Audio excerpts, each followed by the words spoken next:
Samajwadi party के राष्ट्रीय अध्यक्ष अखिलेश यादव ने अंबेडकर जयंती के मौके पर हजरतगंज स्थित बाबा साहब अंबेडकर की प्रतिमा पर माल्यार्पण कर उनको श्रद्धांजलि दी। इस मौके पर अखिलेश यादव ने सत्तारूढ़ भारतीय जनता पार्टी पर जमकर निशाना साधा। अखिलेश यादव ने माल्यार्पण करने के बाद कहा, भारत रत्न व संविधान के निर्माता, उनकी जयंती पर हम उन्हें याद करते हैं। बाबा साहब ने हमें संविधान का हथियार दिया, जिस संविधान से सम्मान स्वाभिमान के साथ चलने व दिशा देने का काम करता है। संविधान हमारी संजीवनी है, हमारी ढाल है। बाबा साहब का संविधान हमें आरक्षण देने का काम करता है। हम सब पीढ़ी परिवार आगे बढ़ने का काम कर रहे। बाबा साहब के बारे में हम पढ़ते हैं, उन्हें बचपन से भेदभाव का सामना करना पड़ा, उन्हें जीवन भर संघर्ष करना पड़ा, उन्हें पानी पीने के लिए संघर्ष करना पड़ा। बहुजन समाज के लोग पानी नहीं पी सकते थे। संविधान के निर्माता के साथ अर्थशास्त्री भी थे। आज सबसे जरूरी है संविधान से देश समाज चले। हम संकल्प लेते हैं, संविधान को मजबूत बनाएंगे। संविधान हमसे छूटा तो हम पीछे रह जाएंगे। लखनऊ में बीकेटी की घटना पर बोलते हुए अखिलेश यादव ने कहा, केवल बीकेटी नहीं, कई जगह ऐसी घटनाएं हुई हैं। ये वही भाजपा के लोग हैं जो कहते हैं शांतिपूर्ण प्रदर्शन हो सकता है, जहां तलवारें लहराती हैं। क्या ये वही लोग हैं जो कानून की बात करते हैं? क्या ये वही लोग हैं जो संविधान की बात करते हैं? भारत रत्न और भारत के संविधान के निर्माता बाबा साहब भीमराव अंबेडकर जी को आज हम उनकी जयंती पर याद करते हैं। बाबा साहब भीमराव अंबेडकर जी ने वो हथियार हमें दिया है संविधान का, जिस संविधान से हमें आगे चलने का सम्मान के साथ, स्वाभिमान के साथ और एक दिशा देने का काम करता है। ये संविधान ही बाबा साहब भीमराव अंबेडकर जी को मानने वालों के लिए संजीवनी है। ये संविधान ही हमारी ढाल है। संविधान हमारे अधिकारों को, हमारे आरक्षण को,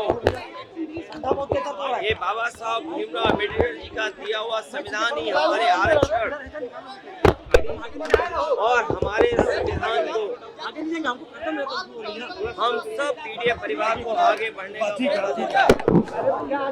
आज हम उन्हें याद इसलिए भी करते हैं कि दुनिया का सबसे शानदार उन्होंने संविधान हमें दिया है। बाबा साहब भीमराव अंबेडकर जी के जीवन के बारे में जब हम लोग सुनते और पढ़ते हैं, उन्हें बचपन से ही तमाम तरह के भेदभाव का सामना करना पड़ा।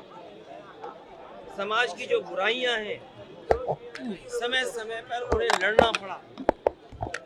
शिक्षा ग्रहण से लेकर के जिस समय वो शिक्षा ले रहे थे, वहां से लेकर के जीवन भर उन्हें संघर्ष करना पड़ा।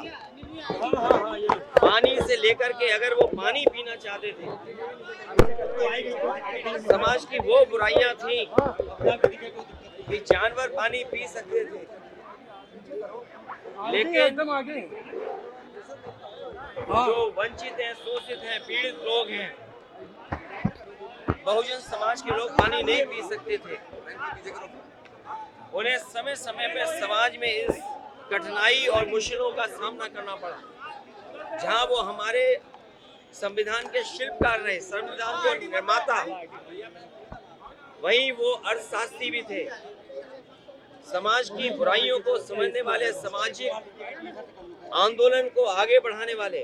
इसलिए आज हम उन्हें याद करते हैं। आज सबसे जरूरी है कि संविधान से ही समाज और देश चले। इसलिए आज के दिन हम संकल्प लेते हैं, हम सब लोग, कि बाबा साहब भीमराव अंबेडकर जी का बना हुआ संविधान, उस पर चल करके संविधान को और मजबूत बनाएंगे।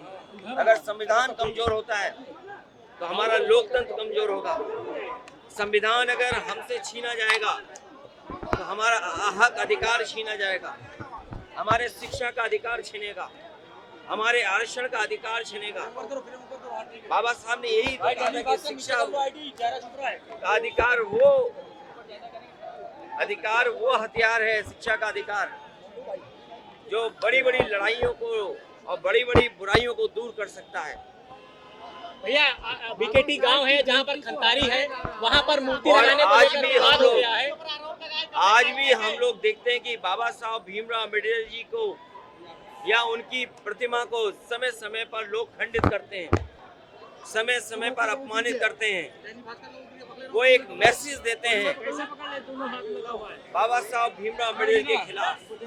वे वही लोग हैं जो बाबा साहब भीमराव अम्बेडकर जी का न संविधान मानते हैं, न बनाए हुए संविधान में जो कानून है उसको मानते हैं, और न केवल उनकी प्रतिमा का अपमान ये लोग कर रहे हैं, बल्कि समाज के लोगों में समय समय देखा है कि उन्हें अपमानित होना पड़ा है। अगर वो शादी के कार्यक्रम करना चाहेंगे तो घोड़ी पे नहीं बैठ सकते, पानी पीना चाहेंगे तो उनके साथ व्यवहार कैसा कैसा हुआ है, उन्हें पानी भी नहीं दे सकते। अगर पानी छू लिया तो उनको अपमानित होना पड़ता है। तो इसलिए ये लंबी लड़ाई है, और हमें उम्मीद है कि आज जब हम बाबा साहब भीमराव अम्बेडकर जी को याद कर रहे हैं, उनके बनाए हुए संविधान और उनके दिए हुए संविधान पे हम संकल्प लेते हैं कि कितना भी जोखिम उठाना पड़े, हम सब लोग मिलकर के पीडीएफ परिवार के लोग संविधान को बचाने का काम करेंगे। बीकेटी में खंतारी गांव है अखिलेश जी, वहाँ पर मूर्ति नहीं लगाने दे रहे हैं, पथराव किया गया वहाँ पर। लखनऊ बीकेटी की बात नहीं है, अभी कुछ दिन पहले सीतापुर से भी सुनने को मौका मिला। उत्तर प्रदेश और देश के कोने कोने से सुनने को मिलता है और जानकारी मिलती है कि इस तरह के लोग घटनाएं होती हैं, और वो लोग करते हैं जो बाबा साहब को नहीं मानते हैं, जो संविधान को नहीं मानते, लोकतंत्र पे नहीं चलना चाहते। सर, मुजफ्फरनगर में हिजाब में मुस्लिम लड़की के साथ अभद्रता हुई, हिजाब उतारने की जो ये प्रयास किया गया। भारतीय जनता पार्टी इसी तरह का काम करती है। अभी कुछ दिन पहले आपने देखा होगा कि वही भारतीय जनता पार्टी के लोग हैं जिन्होंने कहा कि शांतिपूर्ण कार्यक्रम हो सकता है, लेकिन तलवारें लहरती हुई देखी हैं, लाठी लहरती हुई देखी हैं। न केवल वो, सुनने में आया कि लोग बंदूक लेकर के भी गए थे, और जो स्टेटमेंट्स आ रहे हैं कि जान ले ली जाएगी, क्या ये वही लोग हैं जो बाबा साहब भीमराव अम्बेडकर जी का संविधान मानते हैं, या क्या ये वही लोग हैं जो लोकतंत्र पर भरोसा करते हैं? और रामजी आज सुमन जी के घर पर उनके ऊपर कितना क्या क्या नहीं करना चाहते थे लोग। इसीलिए कहा ये संविधान हमारी ढाल है, संविधान ही हमारी संजीवनी है। और इस देश की जनता ने दिखाया पिछले लोकसभा चुनाव में कि अगर कोई संविधान बदलना चाहेगा तो उस सरकार को, उन लोगों को बदल देंगे। ये जो संविधान बदलने निकले थे, ये यही इसी तरह का काम कराएंगे जो अभी कुछ दिन पहले हम लोगों ने देखा है कि नंगी तलवारें चलेंगी, लाठी लेकर के निकलेंगे। और ये बिना बीजेपी की सरकार के संभव नहीं था। ये सरकार खुद शामिल थी। और जो प्रयागराज की घटना सुनने में आई है कि एक दलित परिवार के सदस्य के साथ जो घटना हुई, एक मामूली इसी बात को लेकर के वो अपना कुछ उससे बातचीत करना चाहता था कुछ चीजों को लेकर के। वो कौन लोग हैं जिन्होंने जिंदा जलाया? वो भारतीय जनता पार्टी के लोग हैं।